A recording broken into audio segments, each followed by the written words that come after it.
Welcome. In this lesson, we're going to talk about detecting and dealing with financial fraud.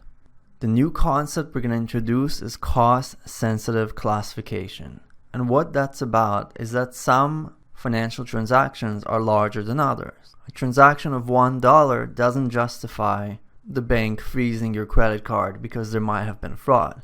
But a suspicious transaction for $100,000 will justify the cost of freezing your credit card and asking you to verify that you actually made the transaction. In this lesson, we're going to train a classifier to be sensitive and aware of this distinction between high-cost transactions and low-cost ones. We begin by importing our credit card transactions data. This data consists of a series of transactions in chronological order. Each transaction has about 30 features, most of which have been made confidential. Moreover, they're a result of a feature selection technique, so they're not going to be interpretable. However, 3 of the features are time, so when the transaction occurred, amount, which is the dollar amount, and that's very important, and the class, so fraud or just normal authentic transaction. If we look at the number of transactions which are fraudulent versus normal, you'll see that almost all of them are authentic transactions, which is what you'd expect. So as usual, we have highly imbalanced data, which is normal in our field of cybersecurity.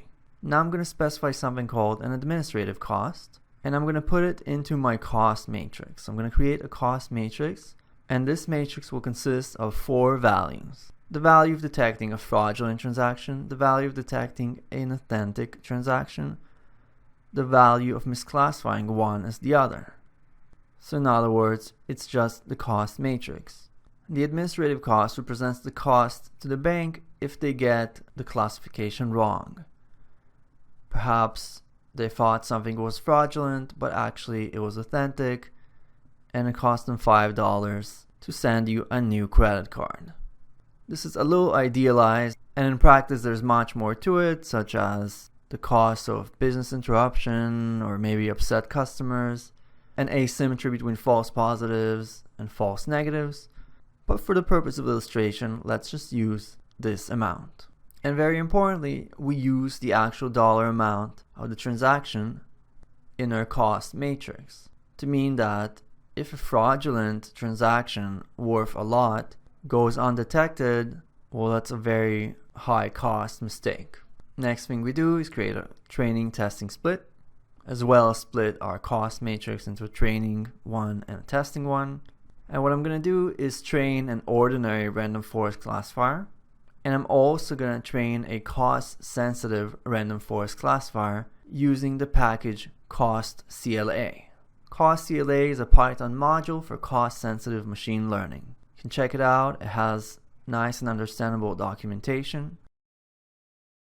And I'm also going to use a metric from cost CLA called saving score, which will tell me the relative cost that I've saved by using a cost sensitive classifier. So in summary, you can use cost sensitive classification when your data is such that each transaction or each data point should have its own cost matrix. And now you see how to actually do this.